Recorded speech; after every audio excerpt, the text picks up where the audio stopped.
El indianismo catarista. El indianismo catarista. A fines de los años 70 se funda el MITCA, el primer partido indio que logra incorporarse en la gestión del Estado a través de dos parlamentarios, dos líderes importantes. Sobre los inicios de este partido y sus líderes nos comenta Carlos Macusaya, miembro del grupo Minca. Constantino Lima venía trabajando desde los 60 con el Partido Agrario Nacional, vinculados al movimiento universitario Juliana Paza, con el propio Raimundo Tambo. Es una corriente que viene por ese lado, más urbana si se quiere.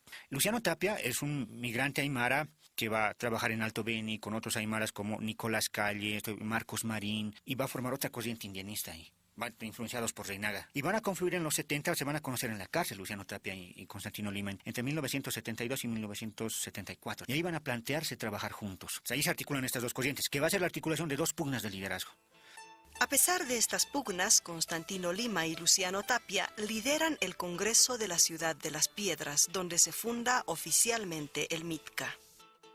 Cuando se forma el MITCA en el 78 en la ciudad de Piedras, lo que vemos es una disputa de liderazgo. Luciano Tapia iba con la fe de él ser elegido y Constantino Lima lleva a Luciano Tapia a su cancha, por decirlo de algún modo. Al parecer Luciano Tapia sale decepcionado del Congreso. Y como era un Congreso hecho para formalizar el MITCA, y el segundo día del Congreso mandan una delegación a inscribir el MITCA a la Corte Electoral para que sea habilitado para las elecciones, lo que nos muestra cuál es la premura de la formación del MITCA, lo que sale a relucir es el problema de quién va a ser el candidato. No se define en el Congreso. Para evitar que haya una división en el MITCA, Constantino Lima va a ceder su lugar como candidato por ser el jefe del partido a Luciano Tapia. Y va a ser una manera para, según Felipe Quispe, de resolver la tensión que había. Pablo Velázquez, miembro del grupo Minca, explica las causas de la permanente tensión en el MITCA.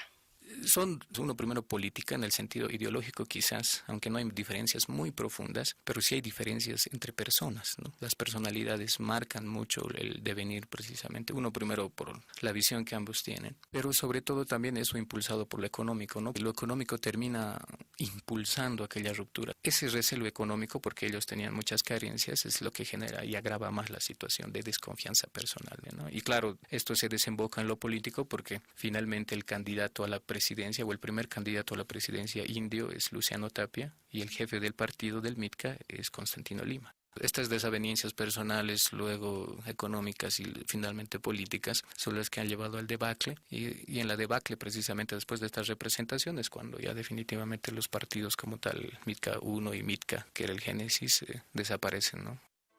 Las tensiones son ya insostenibles y solo un año después de las elecciones de 1979, el MITCA se divide. Carlos Macusaya nos lo cuenta.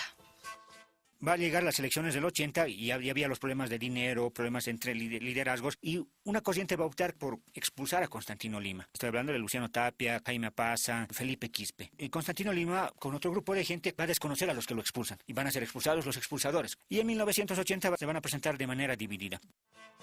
Lamentablemente, esta experiencia marca un camino de divisiones posteriores en el movimiento indígena de Bolivia.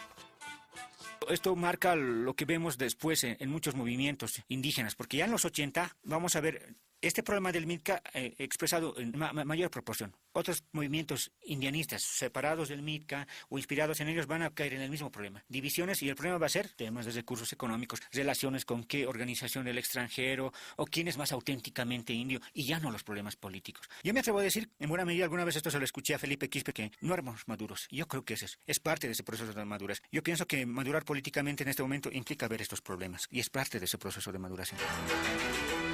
El indianismo catarista. El indianismo catarista. Esta es una producción de Herbol con el apoyo de la Fundación Friedrich Ebert Fest.